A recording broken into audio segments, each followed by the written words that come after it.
Olympic hopeful, Adam Carolla. Yeah, get it on. Got to get it on. No choice but get on, man. Did you get it on? Chad Daniels back in studio. Got a very funny stand-up special on Netflix. Empty Nester. I watched it in preparation for this interview, but I watched it anyway before that. So. Oh, well, thanks. Yeah. So it was great stand-up. It was Chad's approaches, stories and jokes. Sure. Good jokes, punctuated. There's nothing wrong with a story-based comedian, but if you don't pop a couple jokes in there, then it's just grandpa's talking. Yeah, I did that once. I was in Milwaukee, and they when I got there, they go, well, it's summer, so we're going to pay you summer money. And I was like, well, what the hell is summer money? So then I went up, and about the 35-minute mark, I told a story for 10 minutes that had no punchline or ending. And the guy was furious, and he's like, what the fuck are you doing? I'm like, well, it's my summer set, of course. Summer set, yeah. Well, I'm not going to get paid summer money. It's crazy. I really enjoyed the special. It's a lot of subjects that are near and dear to my heart. I got a couple 18-year-olds, twins that are moving out about now. And so I have many of the same thoughts you have. We grew up in a different time, a completely different ethos with I know, your dad, I don't want to tear any Band-Aids or scabs off. Oh, go for it. But what I had was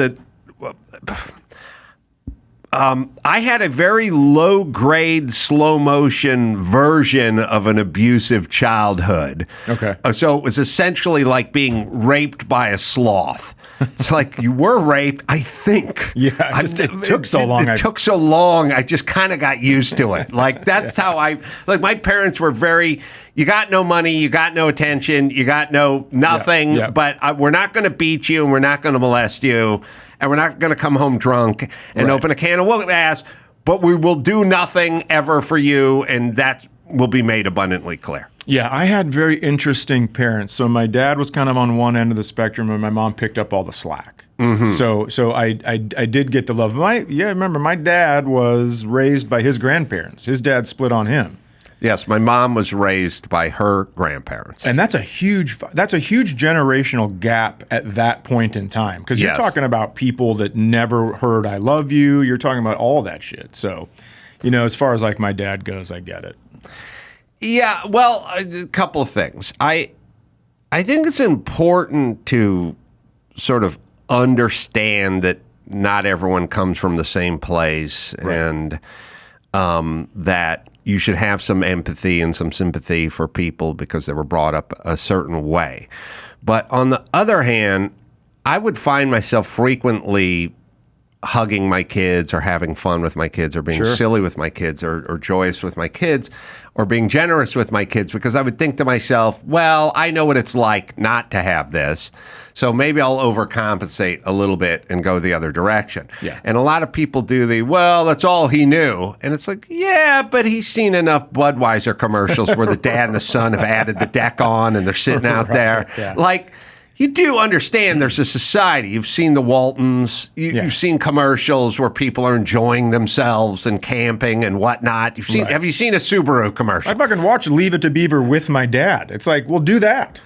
I've always thought that's the thing that always made me kind of confused, where like my dad, I always thought about it. Like, you turn on the TV, and TV, especially then, had commercials. And the commercials were sort of wholesome, And the commercials would show the boy and the dad at the ballpark. I'll take a hot dog over here, or this, putting the deck on and drinking the Budweiser afterward and toasting each other. The mom would be in the kitchen. She's worried about ring around the collar or burning the casserole or something. And I would always think to myself, Dad, you are being inundated with this imagery of sort of Americana at its best.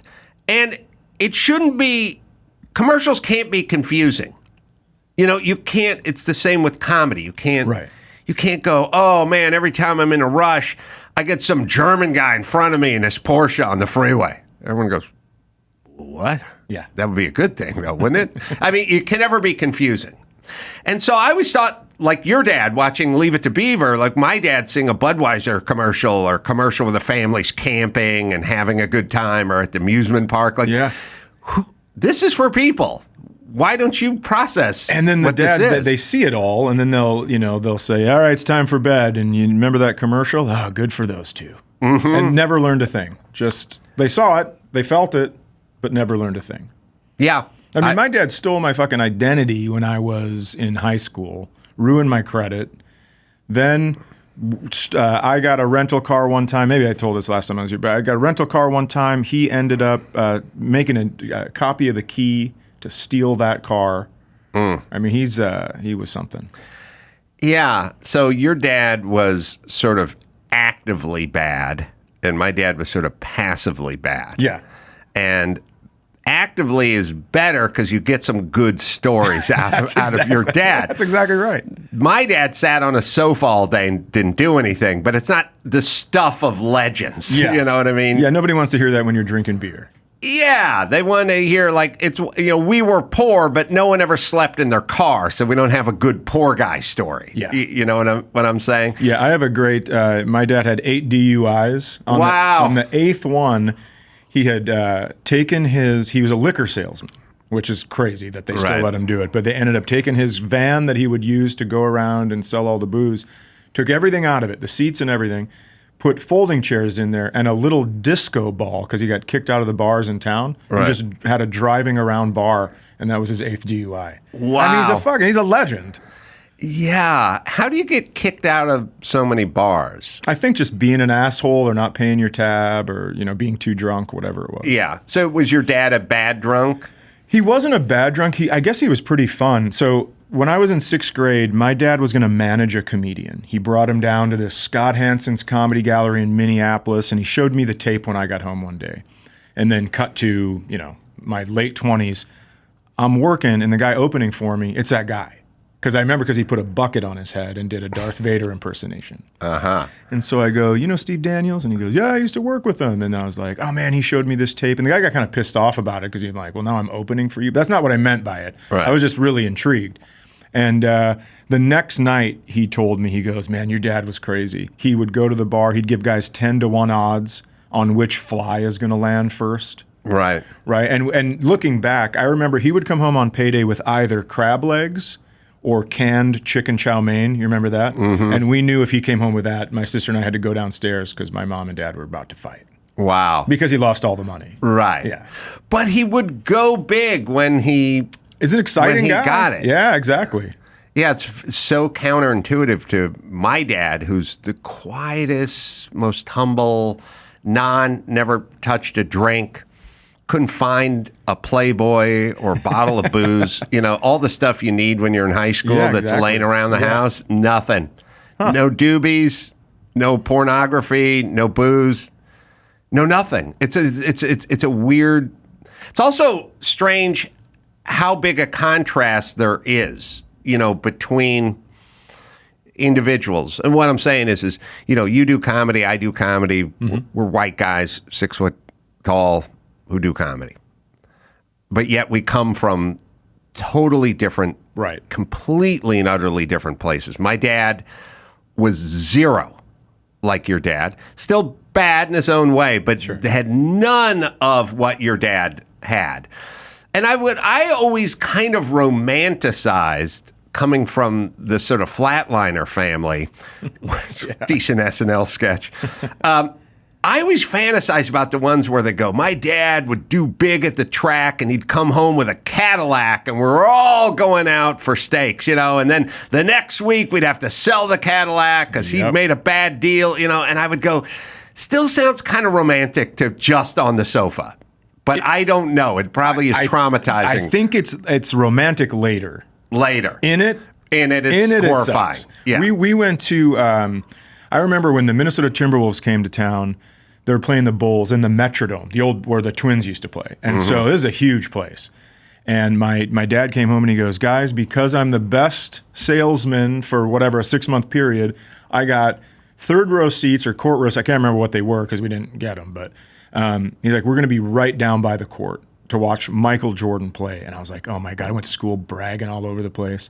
Well, we get down there and we start walking up the stairs, and I go, court's over here. Right. And he's like, no, something happened with the tickets. They didn't get them to me. Well, he gambled them away and ended up having to buy tickets. And I'm telling you, Adam, my back was against the rivets that held the top of the Metrodome together. I mean, we were so we couldn't see anybody playing basketball.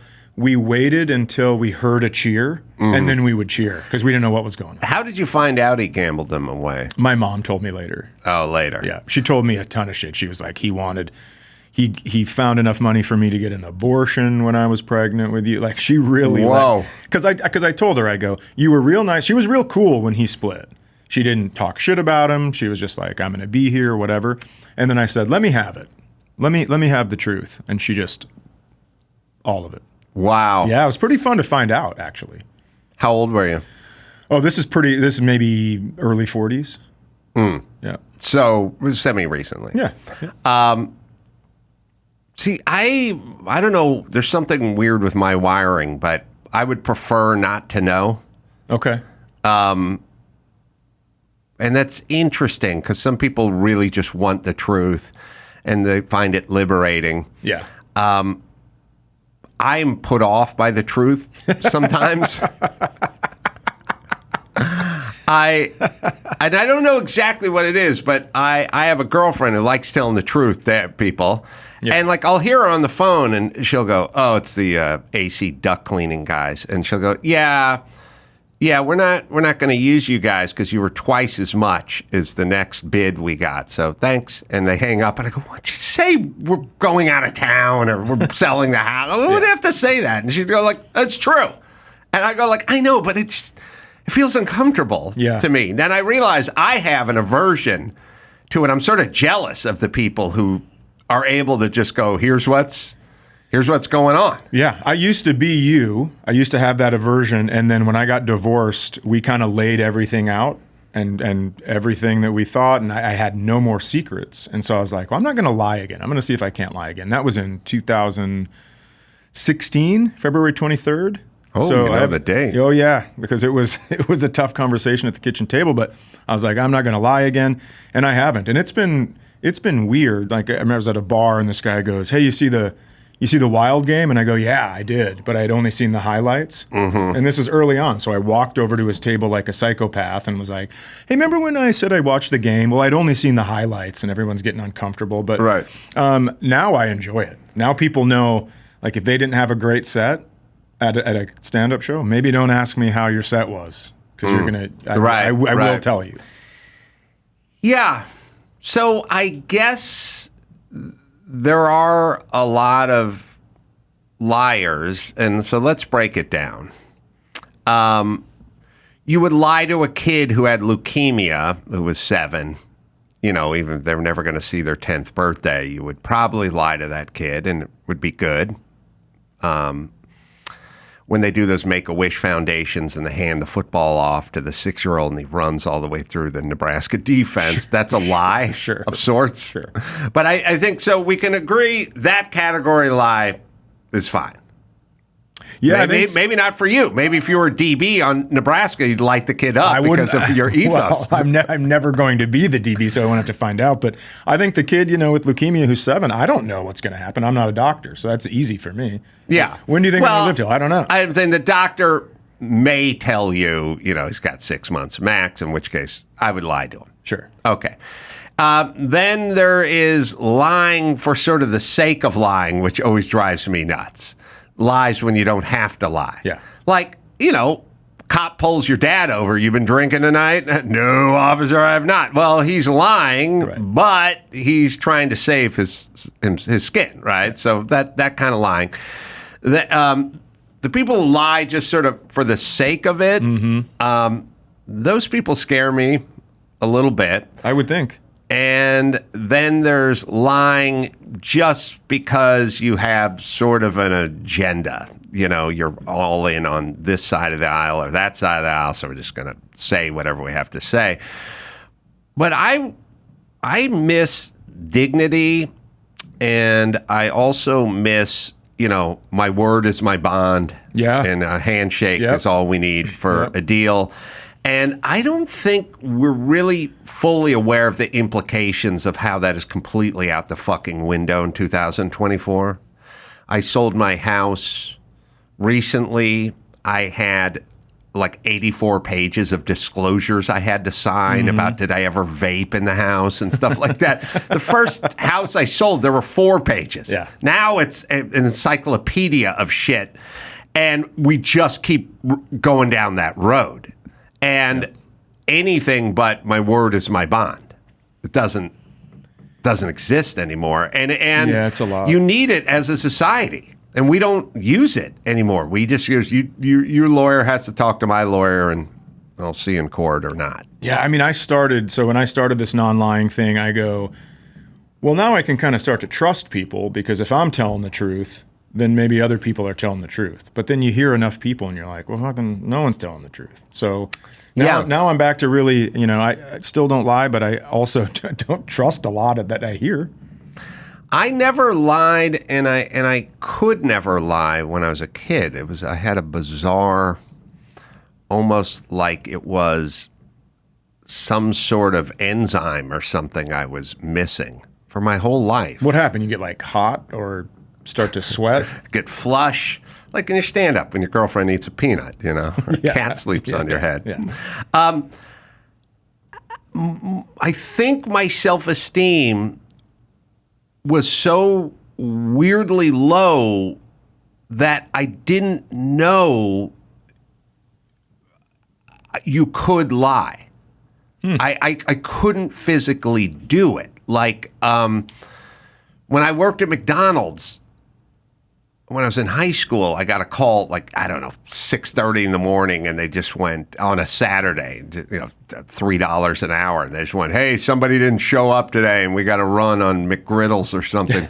You're not supposed to work today, but can you come in? Are you doing anything today? And I was it's like 6:30 in the morning on a Saturday, and I went to bed at 2, probably drank a bunch of beers. And I was just like, am I doing anything today? And they're like, yeah, can you come in? Are you doing anything today? And I was like, no, I will come in then. That's awesome. And I couldn't even go like, sorry, dude, but I got a thing, fucking whatever, piñata party or something. I rolled my ankle last night. Like I could just said, I could not muster a lie. Oh, it was like a Jim Carrey movie or something. Or I was trapped. I was like, please, people go, can you help me move this weekend? And when you got a truck, and I'd be like, are you busy this weekend? Can you help me move on Saturday? I'd be like, yes, I can. I don't want to with every fiber in my being, but I do not have plans this weekend, and I can help you move. I could lie my ass off before. Oh, yeah? Yeah, I was so comfortable with it. Yeah, I mean, that's complete opposite. So it took a lot for me to have to figure out how to not to. I mean, my dad used to, phone would ring. It'd be his work or somebody, hey, is Steve there? And I'd be like, I'd look at him and he'd go, like, I'm not here. And I go, no, he's not here. And I'd come up with this whole elaborate story. I mean, I had a lot of practice lying. Now, if somebody got a really, if a woman got a really shitty haircut and said, what do you think? I'd go, looking good. That I could do. I don't even do that. You won't even do that? Just like, well, they're asking. You got to go back in. This isn't good. Ask some other people. Maybe I don't know. But to me, this is like weird. It doesn't look right. Wow. That's a commitment to truth. Well, it's also because then that woman doesn't come back to you a month later and be like, you son of a bitch, everyone else said it sucks. You told me it looked good, so I kept it. Yeah, I know. I like to be done with it right away. You have to, there's probably not, it's not a likely scenario that she would double back months down the line and find the guy who was honest and earnest with her about her too. But it's on the table. You're right. Yeah. No, I feel this way about cheating. Okay.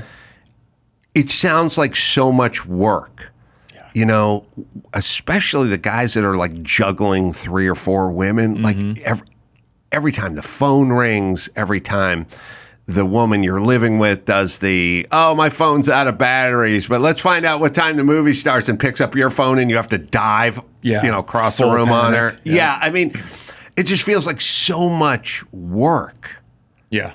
And such a strain and such a drain. Well, you have to then have everything straight, and you have to go, if I get asked this question, I need to think this. If I get asked this question, I have to think. You're always constant web going on in your head, and it's sucks.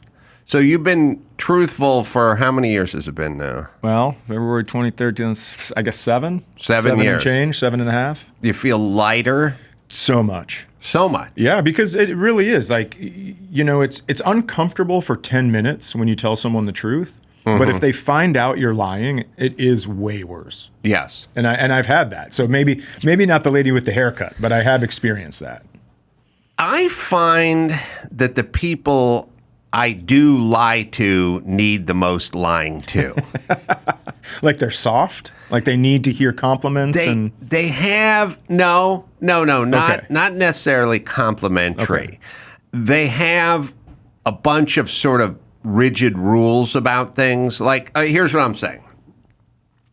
If you're a stepdad and you have a 17-year-old stepdaughter and you're going to impose a 9 o'clock curfew on Saturdays and a no dating policy, and if I smell a beer on your breath, you're going to get lied to a lot. Right. But you're getting lied to because you forced the other person's hand. Yeah. You know what I'm saying? Absolutely, yeah. And I tend to lie to people who, my mom, when she was alive, would worry. She didn't like me driving and talking on the phone. Okay. So, she'd call, you're not driving, are you? No, I'm not. Later on, I started using it to my advantage because I go, Mom, I can't talk. I'm driving. I'd be sitting in my living room, my bathroom. I'm driving a big rig at a high rate of speed, and it's snowing. So you said you're an Encino. I'll call you back when I get off the road. But I lie to people who kind of need lying to. And I know that sounds self-fulfilling or like an easy excuse, but some people will overly worry. Yeah. They'll go, you're going to do this car race? Yeah. How fast are you going on this car race? 10 miles an hour. Yeah. Don't worry about it. You know what I mean? I'm not going to say 150 miles an hour. They'll have a strong reaction, and then that'll start a conversation that I don't really want to have. Yeah, but also you are letting them off the hook because that whole race, they're going to worry if they know the truth, how fast you're going. Yeah. You're not doing what you said before with these people that lie just to lie. Mm-mm. Like they go, I met Herschel Walker at the airport. And then you read an article a day later that said Herschel Walker's been in Asia for 6 months. You're like, right. Motherfucker, why would you tell me that? That's the dumbest thing I've ever heard. I don't know. There's a very specific example. I feel like somebody said that to you once. Herschel Walker's in Asia, and you got a friend who met him at an airport? Well, I'm just glad that I get to use this platform to yell at my friend. Yeah. And he could, maybe it was Bo Jackson, and he did what I call a black simile. It's when you mix up black guys. Yeah, the athletes, but you can't mix up those two. So no lying in a feeling of liberation. Absolutely.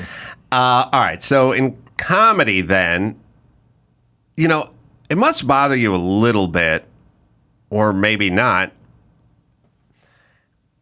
the lying as it pertains to comedy.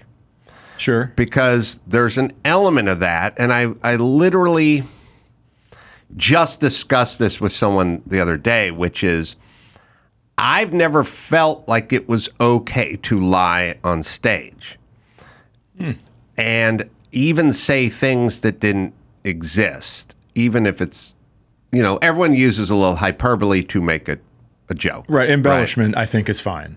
Yes. But I did not. I was working on this bit. I was discussing this bit that I'd been kind of kicking around a little, which is sort of kids and self-esteem movements and how all the kids feel so good about themselves, and it's kind of our fault as the parents because I see guys walking around with 13 bracelets on, and I go, what's all that? My daughter made them, and I was like, yeah, put them in the desk drawer. And there's no way my dad would. And it's not, my dad wouldn't put a fucking bracelet on because I knitted him one in camp. You know, he would have went, fuck this, I'm not gay. It's going in the drawer. Or I'll put it on, you know, on your birthday. But I'm not I'm not going to the office with this shit. So I have 3 bracelets on right now. That your daughter made? She made 2 of them and a fan threw one at me. Oh, fuck. All right. Did I say bracelets? It doesn't matter to me. I'm laughing my ass off. This is great. The bit was basically, and we'll circle back to the truth. So I was sort of saying, you see these guys, they're at the Taylor Swift concert with their 14-year-old daughter. The guy's 47, he's trading bracelets, he's up on his feet. Sure. He's at the Swift concert I said, when I was a kid, my dad would take me to the Bay City Rollers concert, say, I'm not getting out of the car. I'm going to be in here fucking my secretary and smoking. If you're out 1 minute after 9:45, I'm leaving, you know?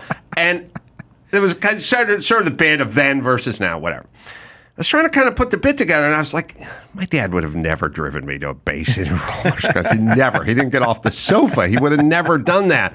So how do I work this? And then I said, well, in our day, or your parents or something. And then I thought, oh, just say your dad drove you to a Bay City Rollers concert, you know? And then I go, but he didn't.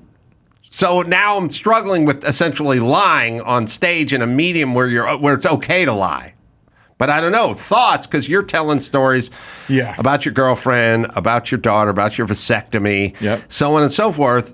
And if you never had a vasectomy, I don't know. It would change. That would be crazy. If I'm up there saying I got snipped and I never got snipped. I think to you it's crazy. Maybe Cat Williams wouldn't think it was. Sure. Maybe that would be okay. So to each their own, right? But for me, it has to be based on a true story. And I'm not talking about these movies where it's like based on a true story and then you watch the movie and the fucking Germans win World War II. I'm saying like actually based on a true story. But some embellishment, like your dad driving you to the concert, if you need that to bridge the two ideas, then I don't think that's a huge thing. Yeah. It was weird because I just didn't think it was okay to make shit up on stage. Sure. And it's stupid because people think that's what you're doing. Right. Because they would come up. It was always a little insulting that, you know, after the show, they go, is your girlfriend really allergic to peanuts? It's like, really? You think I just fucking made all this shit up? Right. Yeah. I mean, people come on and they go, how much of that is real? Well, all of it. I'm not smart enough to remember a story I made up. You know? It has to happen to me or I'm not gonna remember it. Yeah, I would sort of remind the audience sometimes when I would sort of couch it this way. I would go, you know, I'd say something. I'd say like Gavin Newsom has, you know, we have the Amber Alert for missing kids, and you'd be doing I'll be doing some show in Kentucky, right? And I go, our governor has one for missing black kids called an Ebony Alert. We have 2 separate alerts, and they'd go, oh, come on. You know, and I go, listen, I don't make the first half of the joke up. I make the second half. I provide the punchline, but I don't make I'm not making this part up. You know, when I tell you Mattel's going to make a Down syndrome Barbie, that's what they're going to do. That's the real part. That's the real part. Yeah. The joke is the second part. Here's my commentary. That's my commentary. But I would never get up here and go, hey, did you hear something is happening that isn't actually happening? And you must feel that way. Yeah, I wouldn't do that because then people are going to leave and they might think it's real. And then all of a sudden you got all this shit going on. Yeah, no. I'm with you. You give them the information and then it's your commentary on the information that makes it funny. Yeah, and to me, if Gavin Newsom didn't do something patently insane, then it wouldn't be funny. Like if he didn't actually do it, then it wouldn't be worth talking about. Right. And I've always felt that way. And so when I'm watching you, I'm going, well, these stories happen. Yeah, like so one of the stories that you've brought up with my girlfriend with the peanuts, on our first date, she told me peanuts can kill me, dairy makes me shit my pants. And she actually said that. Right. My commentary, my thought was, now I know if she accidentally has dairy, I can just give her a peanut to stop the madness. So that's that's a funny punchline. That's the equation with it. Yeah. I never understood, by the way, I had a friend who had an infant, you know, and I went to his house. I say, I don't know, 6-month-old, 1-year-old, or whatever. And I was just sitting around his house one day, and I was like, I could use some peanut butter about now. It hits me every once in a while. I just go, I want a fucking spoonful of peanut butter. And we're sitting in his kitchen. I go, hey, where's the peanut butter? And he goes, nah, not in the house. Not anymore. I go, well, why not? Kid's allergic to peanuts. I said, well, the kid can't walk. You know what I mean? Like, what? Give me a scenario here. And they're like, well, yeah, just playing it safe. I was like, I don't know. How fucking drunk do you have to be? Like, you just put it up on a shelf in the cupboard and then enjoy your peanut butter like a fucking human being. You don't have to remove it from the house. Yeah, well, my wife. And I'm like, I was sort of thinking about that when you presented your girlfriend with the Kevorkian suicide van of a thing of Skippy, essentially. Just anytime you want to tap out, here it is. Yeah, well, don't do it. And the baby can't do it. Right. So wash your spoon. Yeah, just wash your spoon. But after the kid's tucked in, you're allowed to sit in your dinette set and enjoy some peanut butter if you like. Absolutely. It's fucking nothing better, right? I love peanut butter. So since I've been doing that bit. You were talking about almond butter too, right? What the fuck? Have you had it? Here's the great lament. And the peanut butter is a metaphor for life, if you really break it down. There is one peanut butter that is the best that everyone loves, which is the shitty Jif or Peter Pan or Skippy or whatever. It could be smooth or crunchy, but it's got a bunch of corn syrup in it and a bunch of sunflower seed oil and a bunch of stabilizers in it. And there's nothing better. You can just shotgun it straight from the thing right onto a spoon. Nothing better on a sandwich. There's just nothing better. And then somebody tells you, well, there's a slightly healthier alternative to that. And you go, what is it? It's Lor Scutters, and it doesn't have any stabilizers or preservatives or sugar in it, no corn syrup in it. And you go, all right, let me taste that. And you go, it's okay, but it's not as good as the one that's bad. And then someone goes, you really want something good for you? They got cashew butter, we got almond butter, and you go, all right, let me have a hit off that. And it's hard, and it's weird, and it's inconsistent, it has an oil slick on the top. Yes. And you taste it, and you go, oh, I don't like that one nearly as much as I like the Skippy. And they go, this one's good for you. Yeah. And you go, no way. Fuck. But that's the metaphor, which is that's life. There's no way the one you like the best is good for you. The one you like the best is bad for you. Yeah. The one you like the least is good for you. The one you should be eating, the one your doctor tells you to eat, is the one you fucking hate. Yep. And that's the conundrum. That's life. The one you like the most is eventually going to get half your shit. She is not good for you. She is not good for you. Yeah. Yeah. Yeah, but that almond butter, it's like a you have to do it yourself. You said there's an oil slick. You have to stir it. It gets everywhere. It's too hard to dig into. It doesn't mix right. You haven't. Sucks. Yeah, but you've not truly experienced nut-based misery until I grew up with a health food mom. Oh, no. Your mom, God bless her, overcompensated for your dad, which is good. Yeah. You don't want two shit parents. It'd be nice if you had one exciting shit parent and another one that was overcompensating for his foibles and trespasses.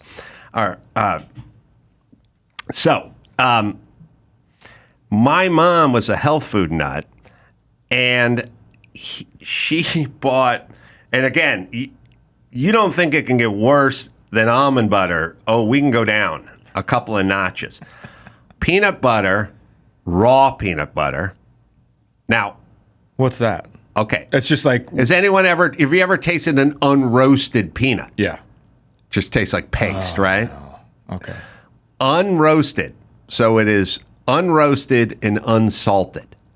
When you remove the roast and the salt from the peanut, you got nothing. Yep. You got a weird, malleable, pasty, odorless, tasteless thing that can't even be spread on the bread. You have to put it down like silly putty on top of the comic page. You have to literally like making a smash burger. Yeah, you literally have to pull it apart. And if you try to spread it, it'll just roll. Yeah, curls you up. You have to curl up. You have to literally hold it down. That is couple stratas below the almond butter. Well, I said in the special, almond butter is like Christmas with just church and no presents. Yes. And I truly believe that. It is. is. I mean, it's so horrible. But this thing, do you think she just didn't want you to have peanut butter? And so she gave you the worst possible option, so you... She did not trust anything that the man produced on any kind of mass in a factory, somewhere in Battle Creek, Michigan or something like. She didn't like the man making stuff. Are you sure there were no doobies in the house? That sounds very There were doobie-esque. doobies. Oh, okay, just not your dad. No, my dad was a zero doobie guy. Okay. My mother was doobie laden. Okay. Centric. Yeah, I can tell with that. I don't want anything the man is touching. No, she did the doobie. She called it herbal cigarettes, yeah. which worked when me and my friends would show up. And she'd be on the porch with her friend Pat, puffing out. They were smoking herbal cigarettes. Herbal smokes, yeah. Back when people would use a stone, they would call it a stone. Dawson's a stoner. He knows what a stone is. Know what it is. And I don't even. It's a fancy roach clip, really. Right? It's a gentleman's roach clip. It's like a napkin tie. Yeah. Okay, yeah. Yeah, but you put your joint through it. You basically, it's always ceramic. It has a flower or something on it, Okay. or it's smashed down a little in the middle, and it's got a hole that goes all the way through. Oh, yeah. One side takes the doobie, the other side takes your lips.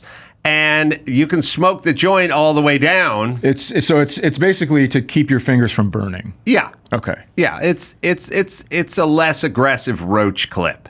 Do you remember did you ever go to a county fair and when you play like the dart game where you'd pop the balloons and the one of the prizes was a roach clip? But you're a kid, you don't know it. Right. So you've got this thing hanging like off a your feather hat. on it. Yeah. Yeah. And you think it's just the coolest thing and you had no clue that's what it was for. I didn't know until I was in my teens what it was for. I remember going to the Army surplus store when I was a kid because that was within walking and riding range because my parents were, pretty sedentary. But I would go into the Army surplus store and I would just walk around. Mm-hmm. And I would just look at Zodiac rafts and hunting rifles and buck knives. Yep. I didn't have any money, but it smelled like the Army in there, Yep. and it was kind of cool. And when I'd leave, I'd always see by the register, not in general pop, but sort of behind the counter. They put the higher items like the scopes for the rifles and stuff, just the binoculars, stuff that had a little more street value, like would go in the glass case. Yep. Somewhere behind the register would be the woman's vibrator in the box, but it was just the smooth white one that had the turn the bottom handle. One speed? Yeah, one speed, fast, but smooth. You know what I mean? Right. And the drawing on the box was the woman putting it on her neck. Of course. And I remember when I was like 10, I would just kind of look at it and go, okay. Like, I guess she's just putting it on her neck. And you just thought the roach clip was a fun feather that you could wear on your hat. Yeah, vibrating rocket ship. Yeah, now vibrator technology's come a long way. Oh, my God. Have you seen them? I have. I guess, you tell me, I feel of vibrators and all the various devices that can be, that's the box. There it is. All the various devices. $2.99. Sorry to interrupt you, but Yeah. I give them Holy $3 shit. and tell them to keep the change because I was a big tipper back then.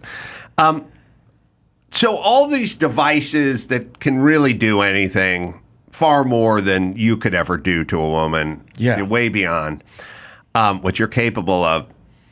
I kind of feel about those like I always felt about video games. Like I never played video games. And people would say, oh, you'd love it. Like you got to get into it, Call of Duty or something. And I'd kind of go, what if I do really get into it? Like I'm not into it. And I don't feel like it's missing right now.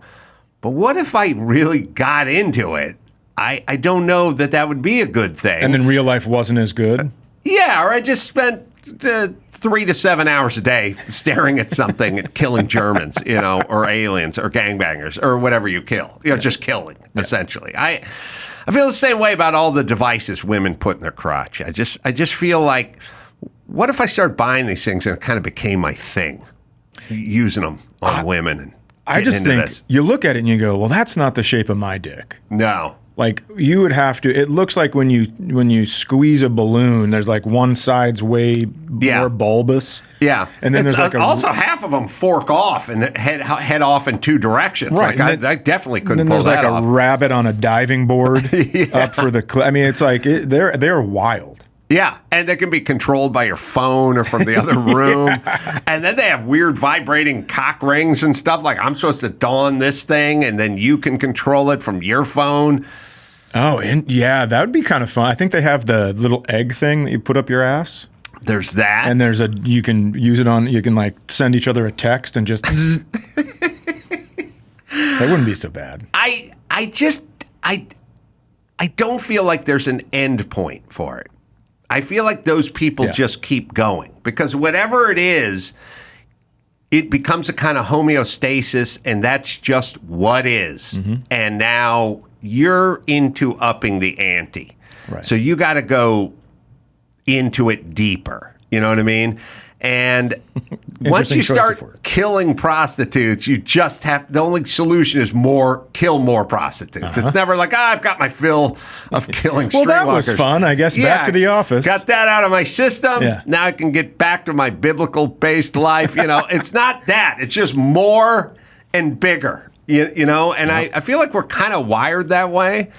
And putting the vibrating egg up my ass, or the cock ring, or using the bunny thing on my lady friends, I just feel like it's a slippery slope. And next thing you know, we're gonna have a robot, pegging me from behind while I'm using the vibrating bunny on her.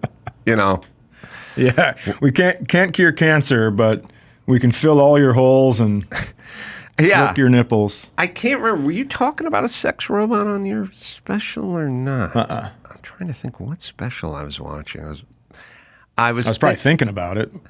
Yeah, well, my take on the robot is a joke I would do once in a while, but I don't really do it anymore. But my take on the sex robot is, out of Japan, the 6-foot tall blonde, and very realistic and so on and so forth. It's like good, like I can afford it and I deserve it, and I've worked, all I do is take care of others.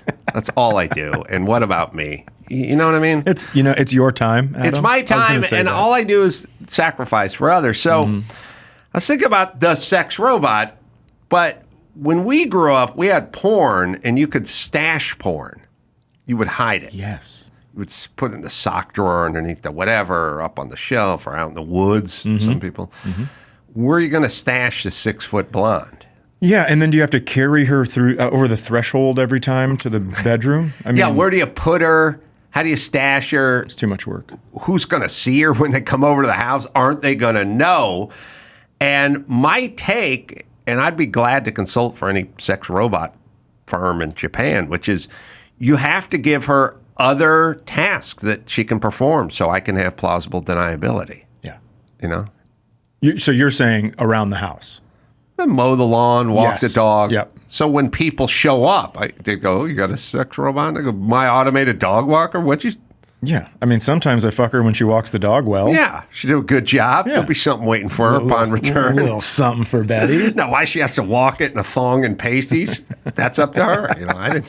I don't dress her. I just tell her what to do. I mean, I'm just going to tell you, if you can't afford a sex robot, every single year they are at all the craft stores, they sell these fleece Christmas socks, and that's as good as a sex robot. That's as good as a... and then you hide them in the sex drawer.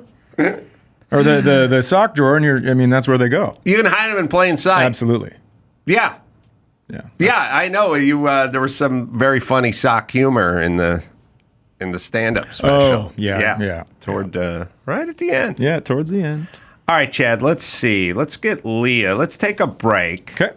Leah's going to come in. We'll do some news with her, and we'll do that right after this. Simply Safe. Imagine a burglary. Shady character in the dark, right? Well, that's what you see on TV. But according to FBI, well, the FBI says most break-ins happen in broad daylight during the summer when homes are unattended. That's why you need Simply Safe. Everyone here has used Simply Safe since they began sponsoring the show, and it's been well over a decade. It works. It's modular. You don't have to pull wires and drill holes, and it's up and running in like half an hour. You just order it all online, and then when you move, you just take it with you. They got Fast Protect monitoring and live guard protection. Simply Safe agents can act within 5 seconds and speak to the intruder so they can... Well, that's got to be tough on an intruder. Less than $1 a day, no long-term contracts. Cancel anytime. Protect your home this summer with 20% off. Simply Safe. When you sign up for Fast Protect monitoring, just visit simplysafe.com/Adam. We love these guys. It's a great product. Simplysafe.com/Adam. There's no safe like Simply Safe. When I was growing up, you could stand in the middle of the political spectrum and you could see the far right and you could see the far left because they weren't that far away from the middle. Now, the far left is cascading over the horizon of the earth and the far right is falling off the cliff that they think is there because the world is flat. But you can't see them. And I like to know what my fellow citizens are up to. So sometimes I'll get crazy and be like, I'm going to go way over there and see what they're doing. And so I cross the line and I go, oh, this is going to be amazing. I can't wait. I go all the way to the right and I put my ear to the wall and you can hear somebody go, well, how come black people can dye their hair blonde if white people can't paint their face? Okay, all right, okay. So I come all the way back here and I regroup, catch my breath, and then I go, okay, I better, just to keep it fair, I gotta know what's happening. I go all the way over as far as I can to the left. I put my ear on the wall, and you can hear somebody go, has anyone even asked the grass if it's okay to mow it? Chad Daniels is on the Adam Carolla Show. Chad is hanging with us. We're going to do the news. Very funny stand-up special on Netflix, Empty Nester, out as we speak, and I recommend it highly. It's funny. Thank you. And it's relaxing. It's like it's not frenetic and guys moving too much. I don't like when comedians turn into gymnasts. It just drives me. It always bothers me when they get too physical. I was kind of physical early on, and then I sprained my ankle playing basketball. My first headlining gig in a club, I had to sit on a stool, and I was like, "Oh, really? You better learn how to write jokes, bub, because this sucks." That's interesting. Yeah, I couldn't do any of the act outs. I couldn't do any of the shit I had been doing. It's like a fat guy whose whole bit was about buffets, and then he lost 200 pounds, and now he's got to write universal jokes. Yep. Leah Knauer is here. She's back. I'm back, baby. She's a very funny comedian in her own right, and upcoming shows. Oh, Hollywood Improv. Yes. Nice. Coming up July 25th, the Ice House in Pasadena. Beautiful Ice House. Redone. Gorgeous.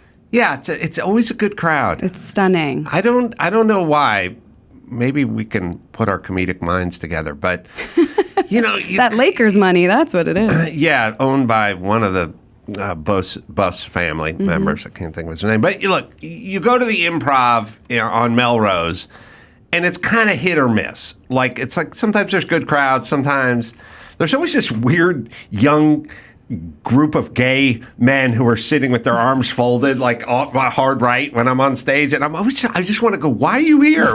You're not enjoying this. You don't want to be here. I don't know what you thought I was going to do, but not at the Ice House. Mm-hmm. And by the way, you can have good crowds everywhere, but you can have bad crowds. Ice House, they're fun. Always ready to party over there. Yeah, I think that in the heart of Hollywood, I think that people come out to comedy because they're like, well, maybe this is the night Brad Pitt tries comedy. Yes. Right. Because there's always a drop-in that's huge, and they want to be there for that. And then they're like, Carolla, Brad Pitt lookalike, doing his shtick. Oh, well. All right, so should we do a little news? Let's do a little news. Also, I want to ask you, have you been a little more positive since I last spoke to you? Oh, you're like, oh, was I supposed to do that? We're talking about my positivity. I can't tell. Okay. But I'm glad you replanted We're working on the it. seed of positivity. No, I'm not. But here's my problem with positivity. Can I tell Such you? a great line. Sure. Here's my problem with about positivity. It fucks up my ability to gauge reality. And I will tell you a real world solution right now. I was sitting in the next room less than 24 hours ago, and we were discussing what was on tap for the following day's show, as we always do. And they said Chad Daniels coming in and Elizabeth Shue's coming in for the second half. And I thought, what's Elizabeth Shue coming in second? Like, what's she doing here? Chad's been on. Chad's a comedian. I get it. Elizabeth Shue, never spoke to her. Been doing the show for 15 years. Nominated for Academy Award, Leaving Las Vegas, and Adventures in Babysitter, Karate Kid, and boy. Hot. Yeah. And I thought to myself, I've always wanted to meet Elizabeth Shue. Like, I always thought she was hot. I got a lot of stuff to talk to her about. And then I thought, what's she doing this show for? And then I had the thought, I bet she may not be doing this show. It's, hey, there's a decent enough chance she doesn't. And then I get home, and at 10 o'clock last night, it's like, Elizabeth Shue's canceled for today. And I thought, okay, that was me being negative. You but manifested that. I was being accurate. Yes. But you would say I made her cancel through my negativity. Or- what I would say is I was given a kind of realistic evaluation of me and Elizabeth Shue's relationship. Or your intuition was strong. Well, that I have all the time that other people don't have. But then when you have that, you're forced to, and people don't like it. But I'm forced to profile people. Yeah. And then they'll always go, you can't profile. It's like, that's all I do is I profile everyone who's driving when I get in a car and the person in front of me, if I can't see their head come above the headrest, I get the fuck out of that lane because I profiled a midget who can't drive or a shrinking elderly person. Or a teen.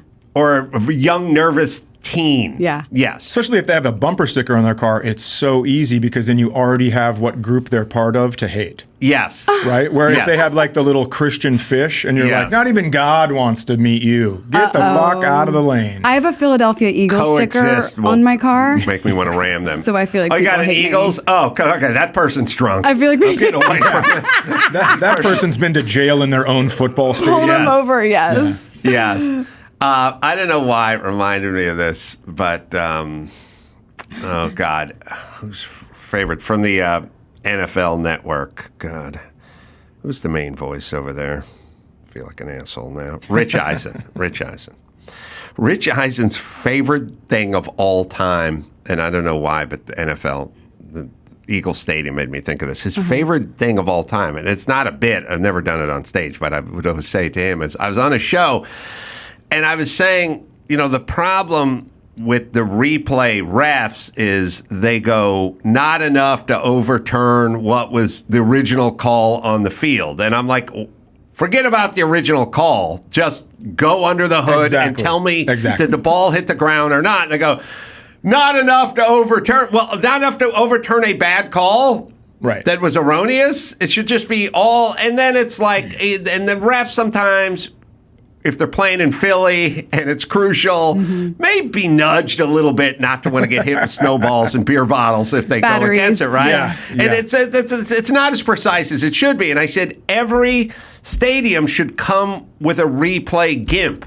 Just guy kept in the cellar, has no idea, has a handler. They pull him out. The crowd goes fucking nuts. And he just looks at it with fresh eyes. He doesn't know what game's going on, who's playing, what city they're in. The light is bothering him. It takes him a minute because it's too bright for him, so he has to go back under the hood. He's got the handler like they do with the buffalo in Colorado. Like they're running him out, and he's like, the light. He doesn't recognize where he is. He doesn't know any of the players. He doesn't know the previous call. He just goes under the hood and says the ball hit the ground. Watch this. Tell us what happened. What happened? Yeah. Pure as a different snow. And it would even be funny if he goes against the hometown.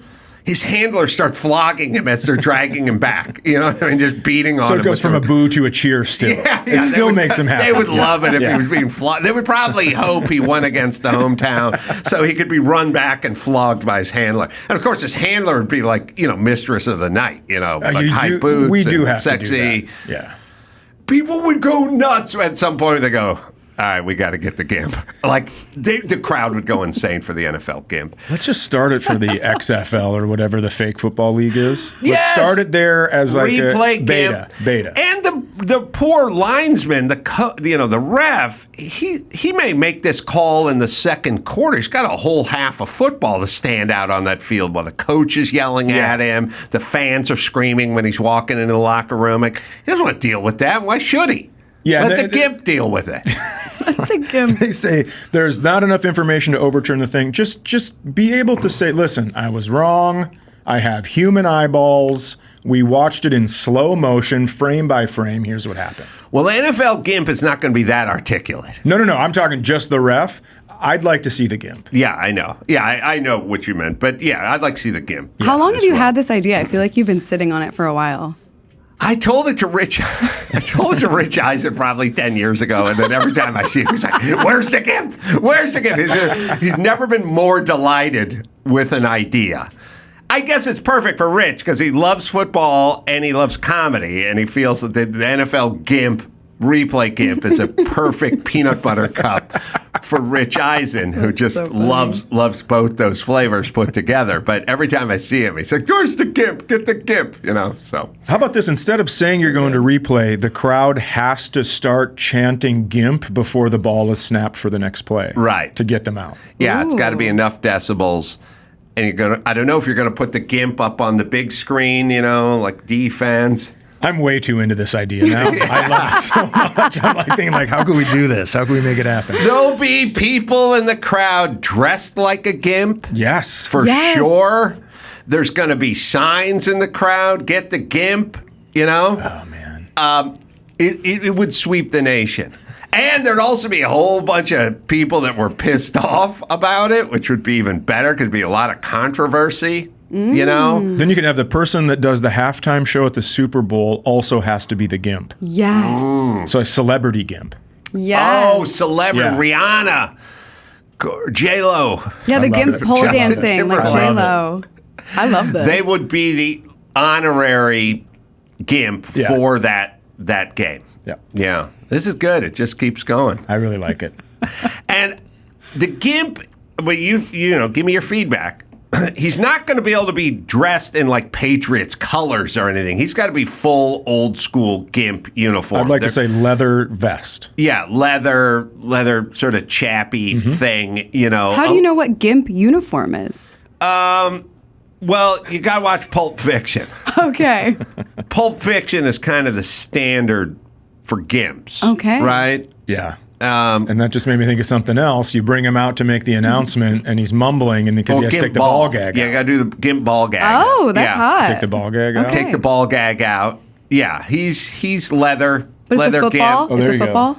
Oh yeah, I like the ball gag being a Oh. little football. A little tiny football. Yeah, Smart. ceremonial. See, this is why you Tie have it together. This We're is gonna why get this you got to thing figured workshop out. these Yes, we're ideas. gonna I get it can't sit figured in a out. bubble. Can't just be me and Rich Eisen doing all the heavy gimp lifting around Sex here. sells. I think this is a great idea. Sexy. Of course, the gimp would have to be, properly fed and taken care of and course, watered and of keep the course. gimp cage clean and course. things of that nature. It'd have to be, he's not an animal. It have to be treated in a humane way. Gimp doctor would have to pay him a visit like once a year, just check up, a little blood work. Is the see what doctor gimp's also doing. dressed like a gimp? Well, now you're making a farce out of my idea. Obviously, he's a certified physician. He's not dressed like a fucking You gimp. said gimp doctor. Okay, he can do other people as well. He specializes in gimps, Okay, obviously, of because they course. have needs that are not like yours and Of mine. course. Okay. But he's got his cage and his hay and his watering. He's got his water bowl, and he's taken care of. Yeah. And there's the Wrangler, and the Wrangler's got to be kind of the mistress kind of thing, right? Oh. Because there's got to It be has a to little be. something for the boys in there too, So couple, I think two. I think like a double escort, like a sort of right and a left. Really bring them out. And in they style. and they run him out. I'm always picturing that bull in Colorado that they're kind of running him out. What if the gimp is dragging his foot? Oh, because he's gimp got the limp. gimp limp. Gimp limp. Yeah, well, maybe there's stories that the gimp tore his ACL and he's like rehabbing. You've seen Aaron Rodgers' doctor. They flew him out to Beverly Hills. He's getting repaired. Maybe stadiums would trade gimps. There have to be conversations with gimps. Like, you're getting a little old. The game's passed you by. Yeah, you know what I mean? them. It's Got time traded. to hang it up. Now is there a GIMP Hall of Fame? It would be included in the NFL Hall of Fame. Okay. There'd be a gimp wing. That's what you're saying, but not an that entire is what I'm saying. freestanding building, but just a part. Leather walls. Yeah, we would honor the great stadium gimps throughout the years. The gimp goats. The Greatest of goats, all the time. greatest of all time. There'd be endorsements from Budweiser and things like that. They'd have to be sworn to secrecy. Well, that's why they have You that could leather never mask know. with a zipper. Yeah, you could never know who your stadium's gimp was. Like colleges will do that with mascots. Right. You don't know who these guys are. Until they graduate. Then they get to wear the feet when they walk across the Oh, stage. is Right. that true? I think didn't so. know that. Yeah. Yeah, I think that when the mascot graduates, they get to wear the feet. In the car show Top Gear, the very popular UK car show Top Gear, and it was popular out here too. They had a race car driver who would test the speed of all the cars.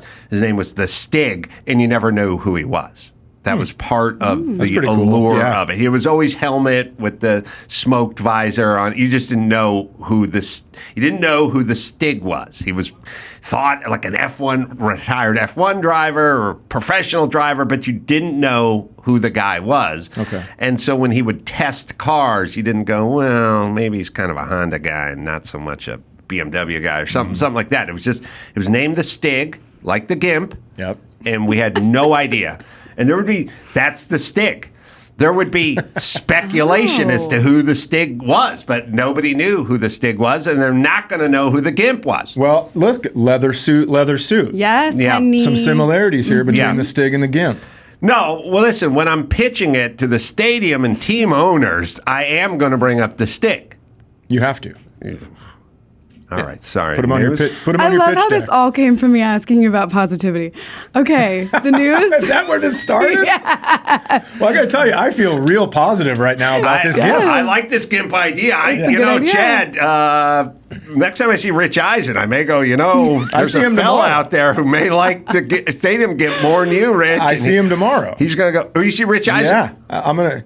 If I may, I'm gonna bring it up. Of course, I'll credit you. There you go. Oh, you could say you thought of it on the way here, and Rich will scream, that's Adam Carolla's idea from 8 years ago. You're going to see Rich Eisen tomorrow? Uh-huh.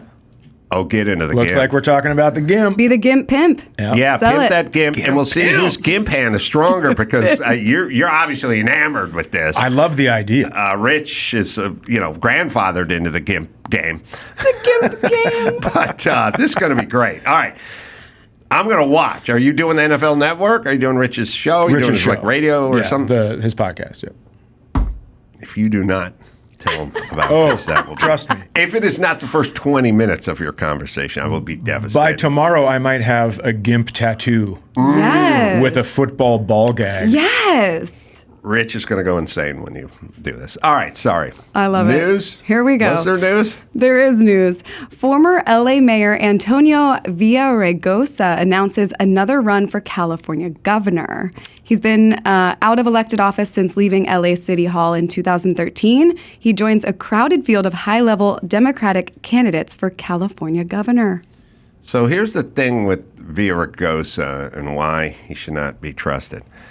First off, he was the mayor of Los Angeles for a couple of terms, and then you're running one of the seventh biggest economy in the world or whatever, and then you retire and you can't get a job. Like you end up working for Herbalife part-time or wherever the fuck he ended up. So it first off goes to show that these people have kind of 10-cent heads in the beginning. Like you guys understand when you work, like when you're younger and you'd be a group of comedians and somebody's doing okay or announces or leaves or whatever, but then 10 years goes by and you haven't heard that comedian's name and you're like, I guess he wasn't that funny. Like, you know what I mean? Sure. He didn't really go on. He didn't do anything. Like when when I met Jimmy Kimmel, I'm like, oh, this guy's super funny and he's going to do a bunch of stuff. And I think I've been proven right. He's moved on. He's done host the Oscars 4 times like that. But then there are other guys I met. There's like, I don't think this guy's as funny as people think he is. And lo and behold, you don't hear about these people again. So it's like, if Elon Musk is running Los Angeles 10 years ago and then he moves on, he's moving on, and you're going to hear about what he's moved on to. Not whatever the fuck happened to that guy. You go from running one of the biggest cities in the world to, what's that guy doing now? Mm-hmm. That means you didn't have a whole lot of brains to rub together. This guy, and here's the reason you should hate Antonio Villaraigosa. His name is Tony Villar. His real name is Tony Villar. He changed it to Antonio Villaraigosa because he took a look around and went, a lot of Hispanics in Los Angeles, and I'd like to run it, and I'd like to fool them into voting for me. So I shall not answer to Tony Villar anymore. I shall answer to Antonio Villaraigosa. And he made that choice later, he was in college or something like that. He didn't make it when in his 40s, but I don't trust guys who change their fucking name unless they got a good goddamn reason. Like your dad, he was one step ahead of the law. What about a stage name? Oh, yeah. Like Angelina Jolie. Oh, because she's a Voight? Yeah. Yeah, when you're named after a volleyball, Marilyn Monroe, not her real name. Yeah. I don't mind The Rock. Okay. I don't mind a stage name. I gotta say I don't really appreciate it per se, like on the subject of truth, in radio it was always like John St. Clair. There's all these St. Clairs and stuff, and his real name is Rubenstein or something. And I always just went by Adam Carolla because that's my name, and I didn't get. But you had to have radio names, back in the day. A lot of people did. It has to be aesthetically names. Pleasing. Mm-hmm. Yeah, I would listen to Kevin and Bean.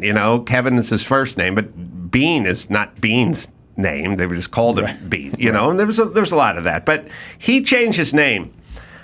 He also failed the bar 4 times. 4 times.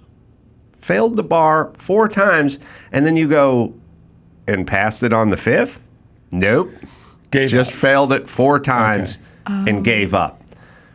Would you want that guy being governor? Whatever your politics are. He tries again. I like that he tries and tries and tries. He's got a 10-cent head, and we're absolutely insane if this guy is the governor of California. But we do kind of like it that way here. So who the fuck knows? But that's scary to me. I'd love to get the stats on how many times Tony Villar took the because maybe there's 8 more we don't know about under his old name. Yeah, under his old... I know about guys stealing identities. Yeah, Dad. All right, so that'll be hellish, and we'll see if we can fix this. Eric Garcetti was the mayor here, and he's gone.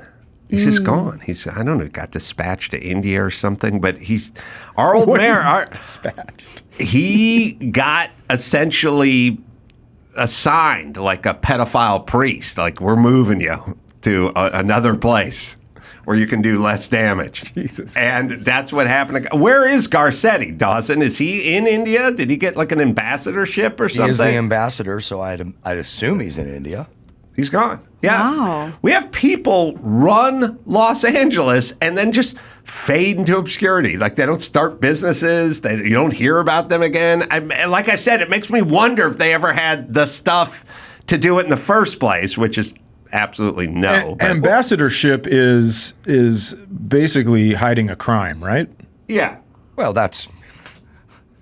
He got into some trouble. He got into trouble. I think he had a staffer who got into trouble or something, and so they just kind of went, go over here. He essentially lied to Congress about the whole thing in his hearings leading up to getting him into the ambassadorship. Nobody cared. They just got him. He's in India now, so good. Protective custody. We call it protective custody. Right, but he's not. He's not coming back. I can't imagine our current mayor, Karen Bass, would be up to anything great when she goes. We had a chance at Rick, what's the name of it? Caruso? Yeah, Caruso. We had a chance at like a business guy who started the Grove and did all this stuff. We had a guy, and he went, listen, I'm going to fucking fix this shit. Like, I'm going to fix this homeless shit, and I got a plan, and that's all I do is build, and I know how to get shit done. And he said something I loved. He goes, day one, I'm going to hire 1,000 sanitation workers, and we're going to clean the city up. It's a mess. There's garbage everywhere. And I was like, yeah. And then we went, we're going to vote for the career politician over there. That's nothing. And we're like, here we are. I don't know why we do this, but that's what we do in California. Minnesota's probably not far behind, right? Yeah, I think a lot of politics feels safe. Right, you don't want too much rocking the boat because you go, well, if he's going to clean up the garbage, then what else? Where do I put mine? Yeah, what other ideas? I think it's before my mom died, she just went like, I know who Gavin Newsom is. Like, I don't know who this other guy is. And I go, I know, but he's horrible. And she's like, yeah, but I know, he's my guy. Like, it's not based on anything other than, it's kind of my guy. There's no performance attached to it. Anyway. I'm going to be in Nevada, so I don't give a fuck, but good luck, everybody. If Villaraigosa, if he becomes the governor, I mean, there's going to be a mass exodus. Yeah. All right. Because Newsom's diabolical, ineffective, bizarre, and a sociopath, but he's not dumb. Yeah. Villaraigosa's all that and dumb, and that's scary. All right. Other than that, I have great affection for the man. Yes. Next. Okay. Breaching, pissed off humpback whale topples boat, throws fishermen into sea off New Hampshire coast. A pair of fishermen were tossed into the chilly New Hampshire waters Tuesday when a pissed off humpback landed squarely on their boat. There's also a video of it. It's pretty incredible. Are whales? Woo. I mean, just flipped a boat over. Are whales and sharks going nuts, or people just keep sending me videos and it makes me think? I've seen more videos about cats and whales in the last 3 days than my entire combined adult life. Crazy. Yeah, it's a giant whale breaches and lands on the back of the boat with such force that it lifts the front up and then capsizes the boat. Oof. Now, it's like doing an ollie on a skateboard. Yeah, he pulled an ollie on a skateboard. But now, I think when women see this, they go, they must have annoyed that whale somehow. Like, I like women ascribe annoying to everything. Like, that whale was annoyed. They must have been annoying to the whale. I watch it and I just go, I think he was breaching and landed on a boat. I don't know that he was taking vengeance out on the boat. I think he fucked up the whale, but I don't know. Well, a white boat that's only 18 feet long, I don't know what it looks like when you're underwater to a whale. Probably looks like the belly of a whale. Yeah, I would assume that the whale breached and mistakenly landed on the boat, especially since this isn't really common whale behavior. Like, it doesn't happen. Like, don't piss that whale off. Right. He'll fucking breach on your boat, yo. Like, you don't hear a lot of that. I think it was wrong place, wrong time. Can I be honest, though? When I read breaching pissed off humpback whale topples boat, I was like, oh, that's what Chris Christie's been up to.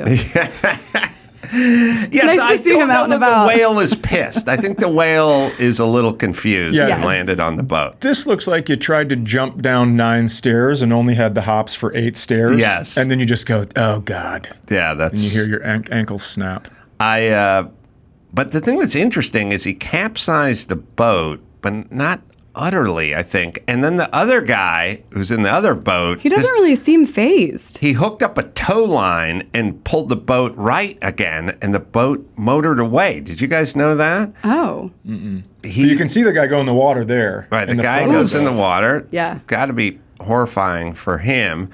And if you watch the rest... Also... So crazy. It's one whale opening its mouth, I think, when it does that move, because there's a big gap in the front of the whale. This kid on the boat that's doing the filming hooks a tow line up to this boat. Wow. Pulls it back up right, and then they fire the boat up, and they boat away. Yeah. Oh, wow. Yeah, it worked out. That's the rest of the video. I think we cut it Oh, okay. here, but there's part 2 with him hooking it up and pulling the thing away. So the kid's kind of a hero. And they did survive. It says here, it's a miracle that I'm alive, end quote. The boat survived. didn't sink. Yeah. I also don't know if it's a miracle. I mean, you hit soft water and you know how to swim.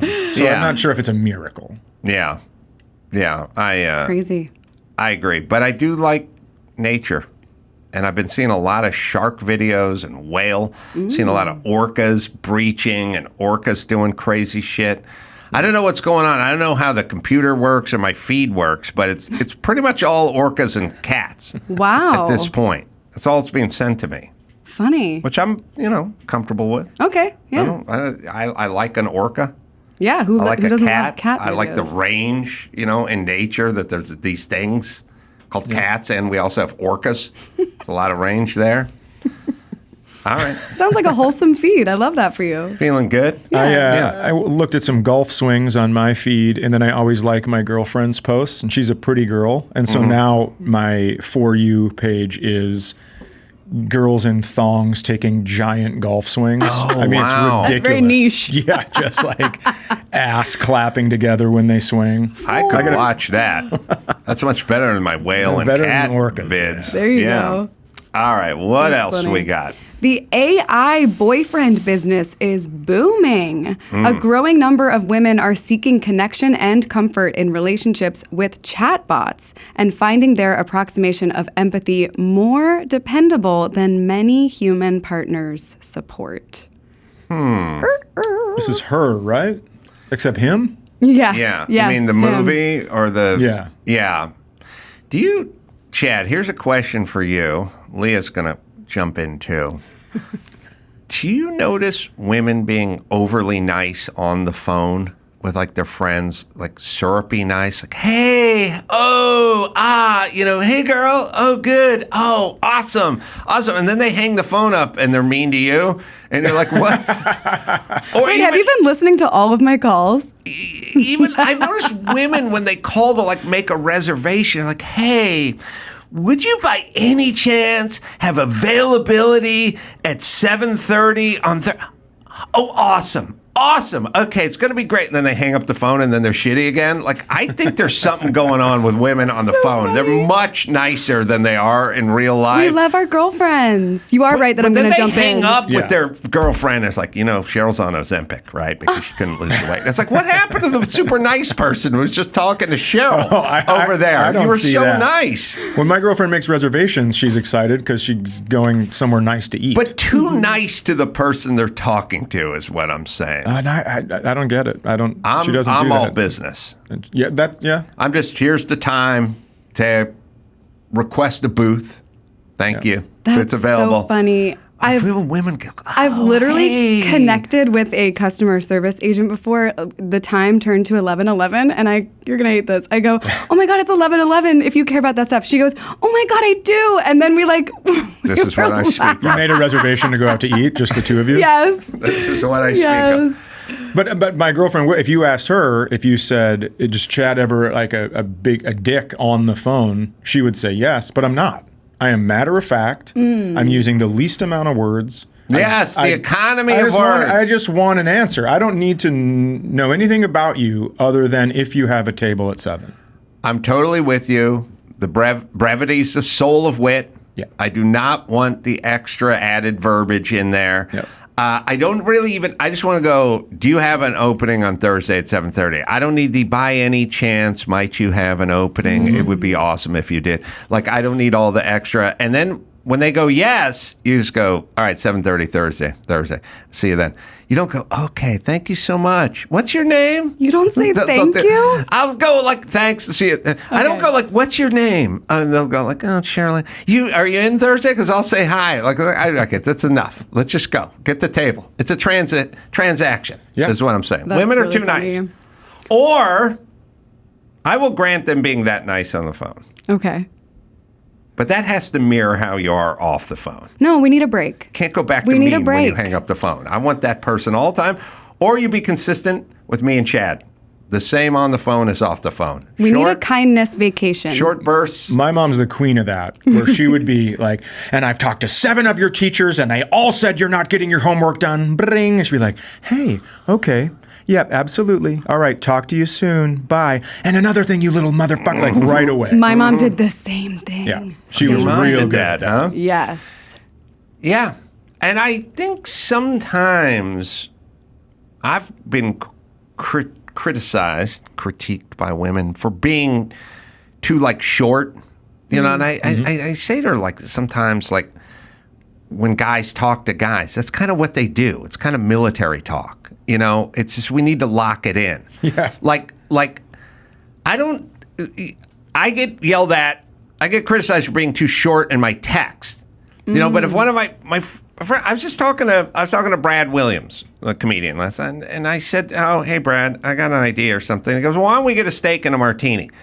And I was like, "Great." And then he goes, "This place, this time," and I just write, "Yes." I don't write, "Yes, looking forward to it. This is going to be awesome." It sounds curt. It sounds whatever. We'll do all the talking when we get to the steakhouse. But for now, affirmed. Yeah. I'm going. All that other I'm on shit, for that day. It should be assumed. Right? I'm saying should. yes. That means I am looking forward to it. I'm not going to say yes to something I don't want to do. Agreed. Especially you who cannot lie. It's like, yes, that's it. This is what we're doing. Agreed. All right. Is there, what was that story? Well, the AI boyfriend. AI boyfriend. Which I love this idea because it's a boyfriend who I can talk to whenever I want. He remembers the things that I tell him because it's a chatbot. And he doesn't talk to me about his fantasy league. Love it. Love it. Sign me up. Sign me up. Never did the roto leagues or the fantasy leagues. Chad. Oh, I don't want to hear about them. Maybe you do. I have one fantasy football league, and I just basically do it because every year we go to Las Vegas for Wild Card Weekend and gamble. Okay, that sounds fun. That's about the only reason I'm in it. Then that's fine. For the vacation. Yeah, Yeah. I've never won. Yeah, I'm not in one. All the guys I know who are in one are in losers? One. No, it haven't takes had sex in a while. It takes an inordinate amount of time, which I don't want to do. But their thing is whoever wins gets to kick someone out for a year, and I just love that. Kick someone out of the fantasy league? Yeah, and they get it's really ugly. It gets really ugly. That's sad.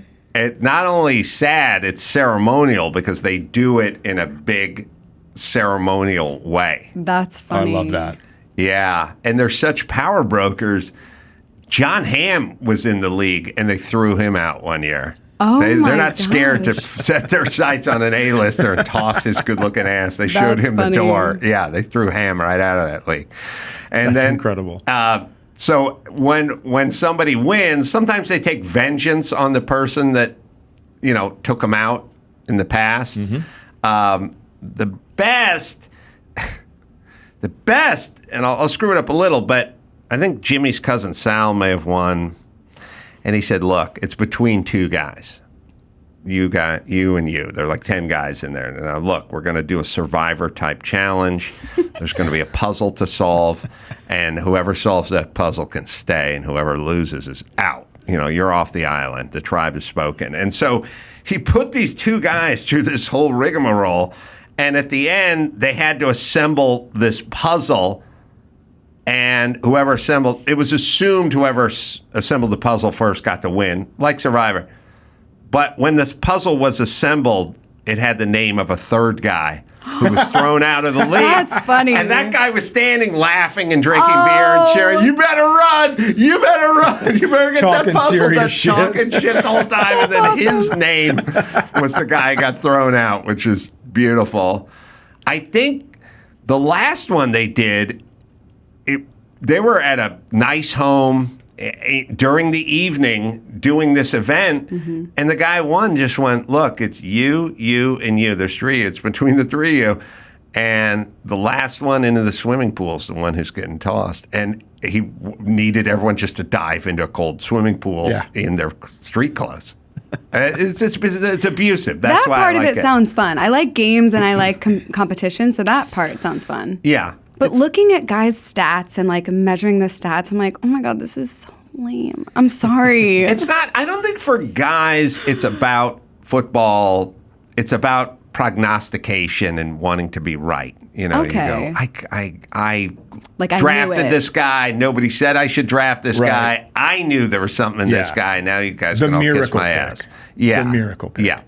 If I was in that league to kick somebody out, I mean, I think you already know where this is headed, but I would drag the gimp out there to gimp. make the announcement. Yes! the Throw gimp. John Hamm out with the gimp. Oh my God. Oh, yes. You have my attention. Yeah. He's a bit of all right. Can John Hamm be the gimp? I don't know that we can do celebrity gimps. No? I'll tell you why. Is he a no name? We recognize celebrities by more than what we think. We think we think you just see the celebrity and go, that's celebrity. But as a human, I came to this realization many years ago, which is I was walking through Miami. I was with Jimmy. I think we're there for the Super Bowl or something. It was a long time ago, and I was walking through the streets, but it was dark. It was nighttime, and I was wearing a baseball hat, and I hadn't shaved in a few days. I was kind of had like half a beard and a baseball hat, but I was on MTV every night back then. But every night that I was on MTV, I was sitting down and I was clean shaven and I wasn't wearing a baseball hat. But I was wearing a baseball hat, and I had a week's worth of growth, and I was walking down the street, and the guy was come by in the other car. Yeah, I don't mean I was like honking. How's it going, man? And I realized he sees the way I walk or I stand or my posture or something, and he got it. And he didn't hear me talk. I wasn't talking. He was in the car, and I didn't look like I normally look, but he got something. Wow. You know? And I was walking down the beach the other day, and there's some guy in a beach house, like up on the balcony or whatever, and I was down and he was like, "Hey, Adam," and I realized he's not really looking at facial features. He's just getting something as a animal, Yep. and he's picking up on something. And so I don't think we could make like Jennifer Aniston the gimp.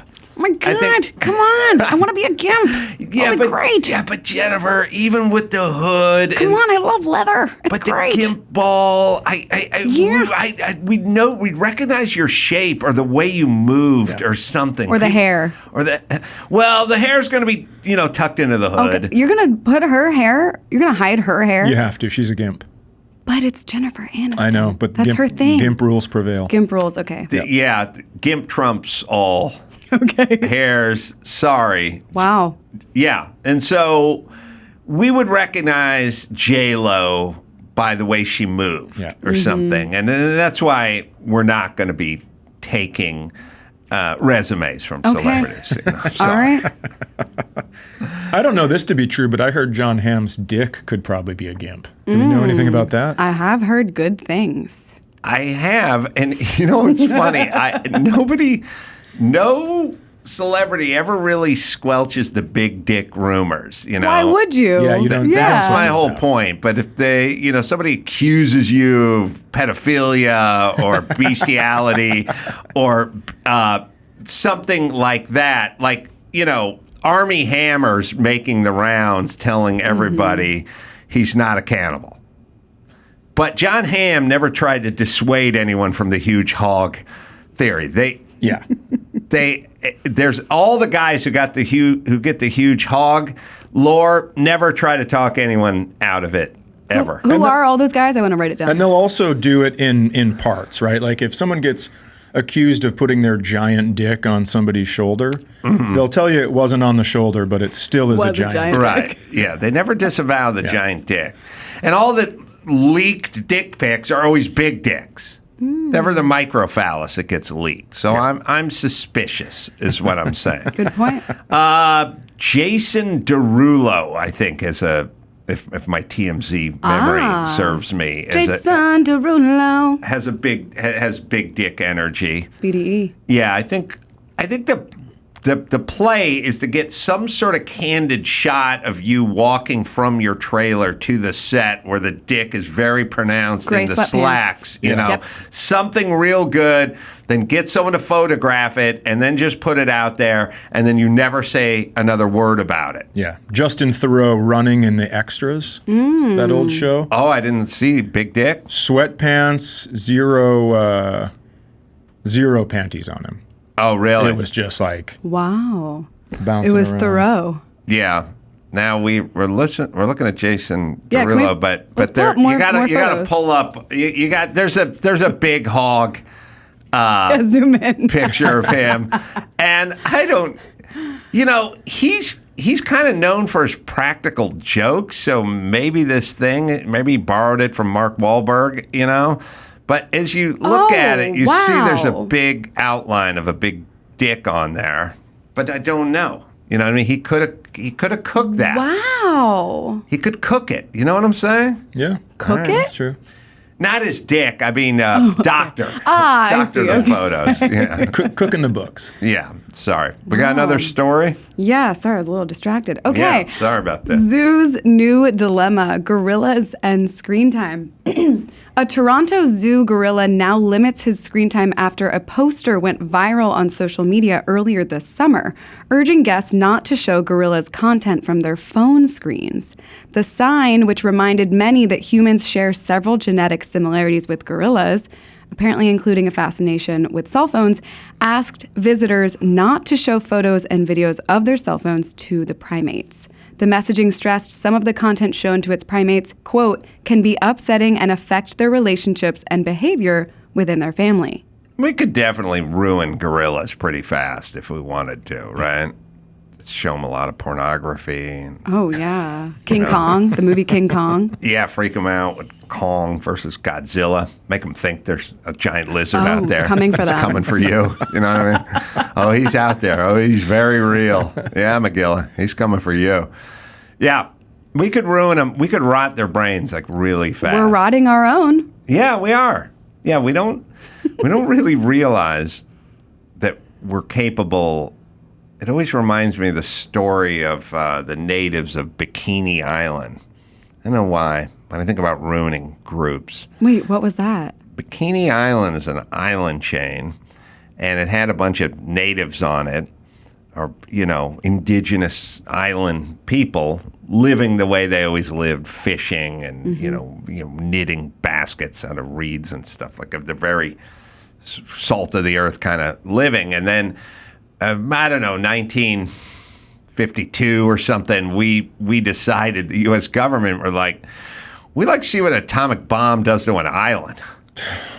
But we don't have any islands. Well, we don't want to blow up Catalina. Or Long Island. Not Catalina. Yeah, so we would like to blow up your island. We'd like to see how your island went, but we're not bad people. We're going to just relocate you to another island, and here's some good news. We're going to set up pool tables and give you beer, and we'll give you some universal income, and you're not, I mean, bad news is you're losing your home, but the good news is you don't have to work again. No more fishing for you. And then we took them all, we put them on an island, and they became fat drunks. Oh, my Yeah. gosh. I'm assuming then casinos. Yeah, which is what you would become if someone just went, hey, here's some universal income, and here's some beer, Sure. and no more work for you. No more fishing and hunting for you. And that's what I always kind of think of when I think about, we need to provide more for these, and they need universal income, and they need universal health care, and they need free child, thing, and free lunches, and free, like, oh, you're going to Bikini Island these people pretty fucking fast. Because that's what we do. I don't know, what year was Bikini, what year did we set off a hydrogen bomb on Bikini Island? So, I mean, after World War II, we were like, these nukes are interesting. Crazy. we should blow them up. We should see what they really can do. And I don't know, 52, 53, back when we used to be able to do shit, Nah, I don't think we could do that anymore. Back when we could blow up islands. Yeah, the old days. The United States detonated 24 nuclear weapons on the Bikini Atoll in the Marshall Islands between 46, so we got started early, and 58. So I was right in there, 52. Yeah, we did a lot of detonations, 24, and over a 10-year period. Wow. Yeah, but the Bikini Islanders got a pool table, and they got Pabst Blue Ribbon, and they got a paycheck. PBR? Really? Not even something forgot better? How to weave baskets. They forgot how to fish and hunt and weave baskets, but they can shoot snooker and drink paps now. And they don't look as good in their loincloths, I guess, is kind of what I'm saying. Think not, yeah. Right. But so this is why we can't let those gorillas look at screens. No. Yeah. 24 hours of TikTok, they forget sign language. Oh, Yeah. really? Guaranteed. Oh, yeah. Is there one gorilla that knows sign language, or is it more than one? I guess Coco, I always isn't it? thought there were more. There's got to be more, right? Well, it was Coco. It was like the original one. Mm-hmm. And then everyone would always be like, oh, Coco said she loved him, you know. Yeah, the Robin Williams video. Yeah, it's so sweet. Yeah. So, but I don't know if they gave Coco somebody to talk to. And again, I don't think this would help because I feel like you take the female gorilla and you teach her sign language and they go, well, have her mate learn to. A sign argument would break out 10 minutes later and then that would be it. Isn't that what we would do? Yeah, That's what the gorillas are going to start more arguing. gorillas. Yeah, they're going to domestic violence. She's going to accuse her of cheating. She's going to say he smells like booze again and fucking fist fight and gone. Yeah. I'm envisioning these gorillas like scrolling TikTok and then saying to each other like, I'm looking for a man in finance, 6'5", blue eyes. Yeah, I don't. It Brain rot for it gorillas. can't work. I wish it would. I wish it could. My gift is maybe not knowing how to work technology well enough. Oh, you're lucky. I cannot find things, look for things. I'm no good. I can't do things. You're not a TikToker? I can't It is confusing. even use my phone to listen to music on a long flight. I just sit there in silence. I feel like I can do it. I choose not to. Yeah. People will come to Really? me after shows and they're like, hey, I messaged you on Facebook. Did you get it? And I'm like, I sure fucking didn't. Why would I look at messages on Facebook? You know what? These That's are just too much. This is a green flag. Texting is a new thing in my world. Really? It's Been around for like 20 years. I remember many years ago, I somehow looked at my phone one day and I saw that Dickie from the Bosstones, the lead singer from the Mighty Mighty Bosstones, is a friend of mine, sent me a text. And he said, hey, could you put me in touch with John Popper from Blues Traveler, who's another friend, because I want him to play the harmonica on a song of mine. And I said, so I wrote him back and I went, yeah, I can get hold of John and I'll give him your number. And then he wrote back, I sent you that text 3 years ago. Oh my gosh. That's how bad I was at texting. That's really bad. Yeah, it's really bad, right? That's really bad. Yeah, I mean, that was probably 15 years ago, so I didn't really know what I was doing, but it was funny that, I wrote back, have you fucking recorded the song or not? Yeah, I don't need a lecture on how long ago we texted, but yeah. Popper's getting married, by the way. I just got invited to his wedding. I don't know where the fuck it is. You got a +1? Bikini Island. Yeah, that's where he's going to honeymoon. Oh, yeah. Bikini Island. Yeah. All right.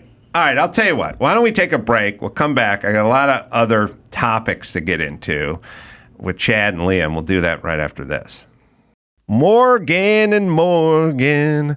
Listen, life can be a little crazy sometimes, and one person's negligence, well, that can result in another person's settlement. So if you're injured, check out Morgan & Morgan, America's largest injury law firm.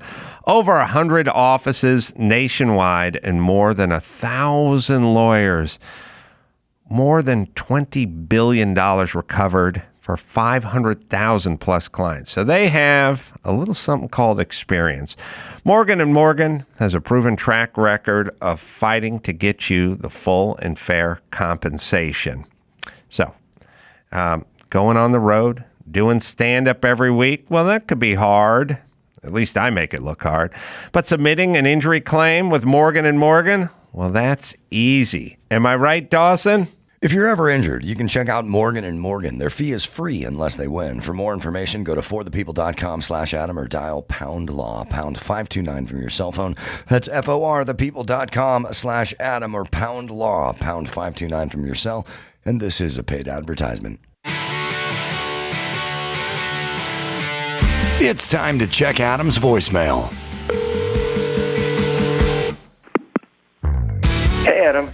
Dave from Cape Coral, 56.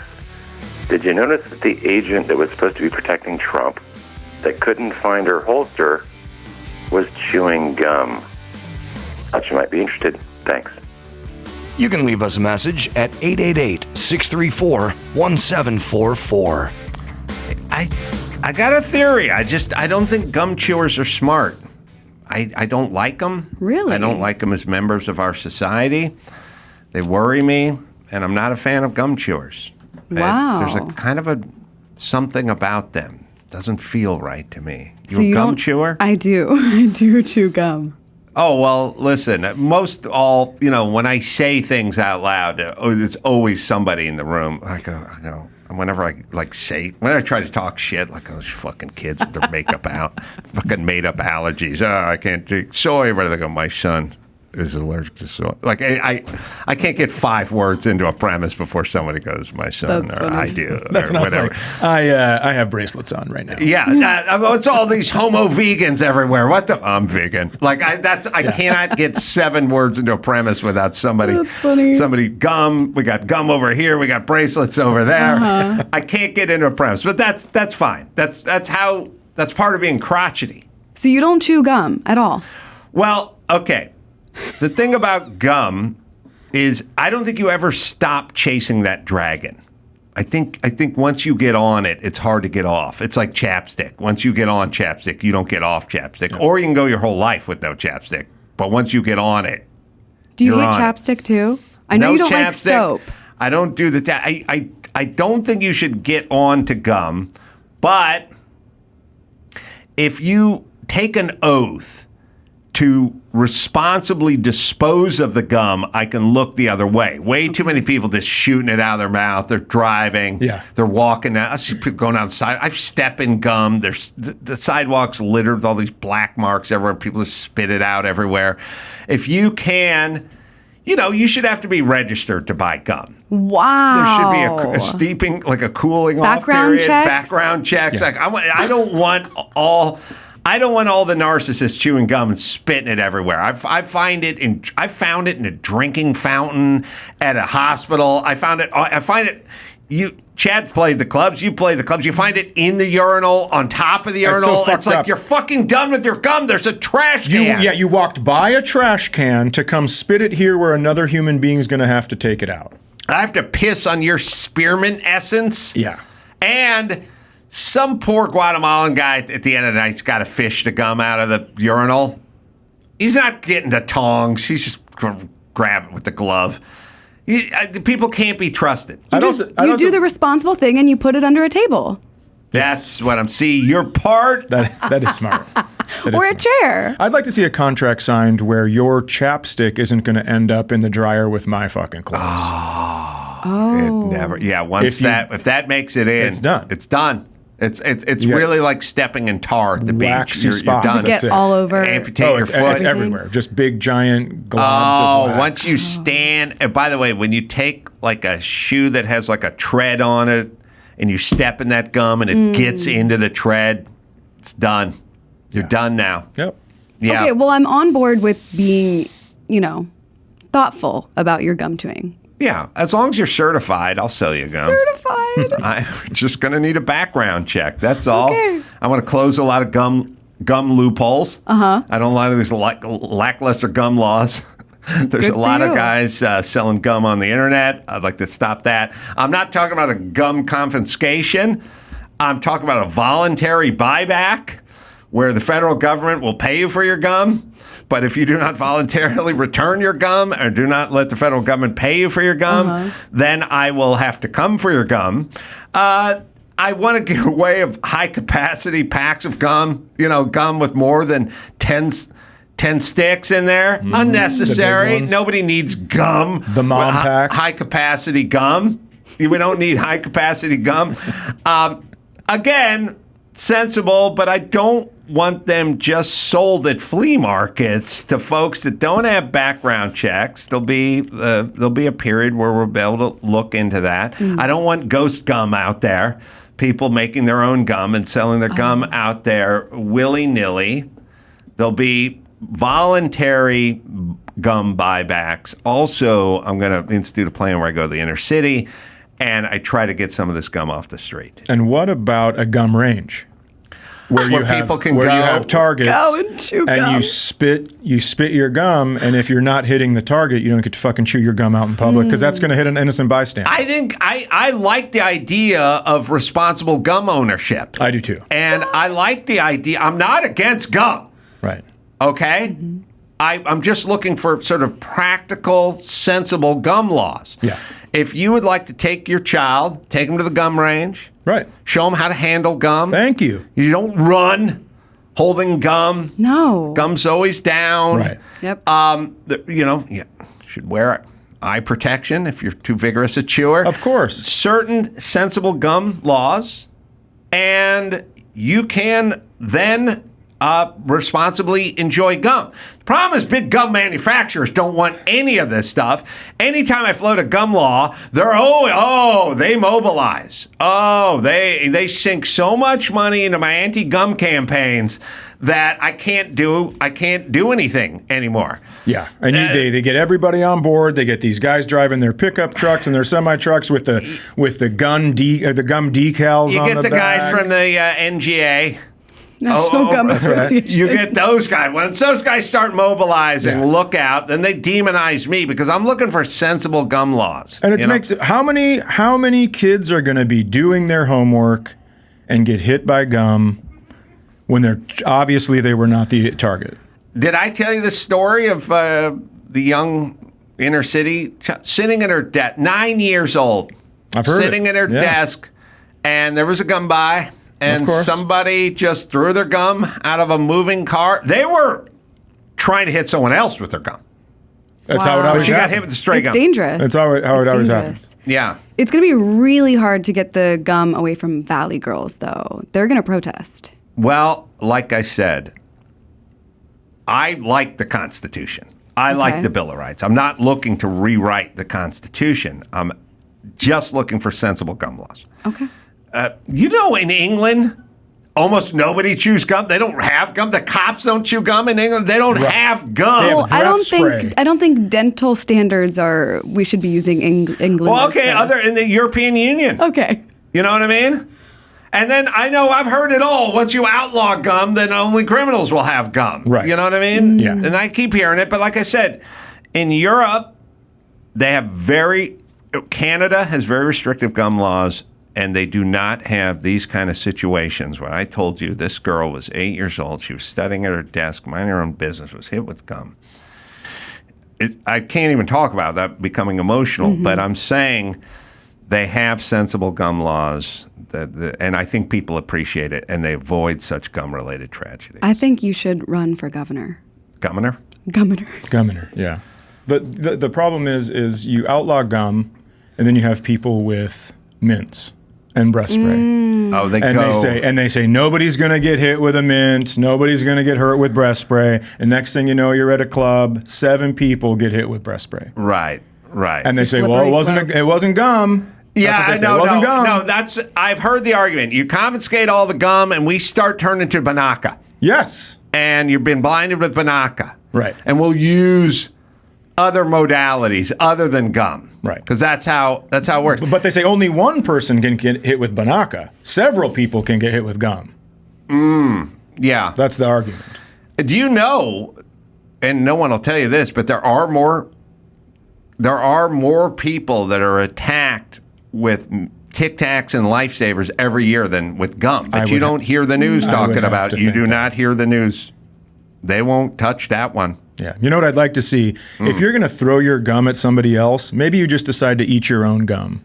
Yeah. You know what I mean? No, I know what you mean. If you're that miserable, chew your own gum. Eat your own gum. Yeah. Well, there's a lot of gum-related fatalities as well. Yeah, that's true. Yeah.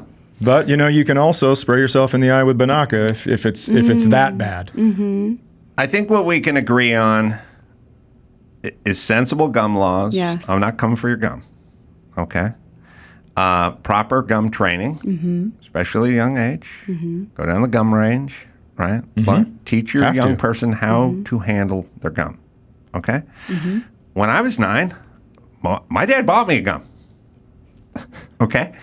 But he also said, here's how you use it. And I think we can all agree that nobody needs a 25-pack of Big Red. They just don't. Right. Okay?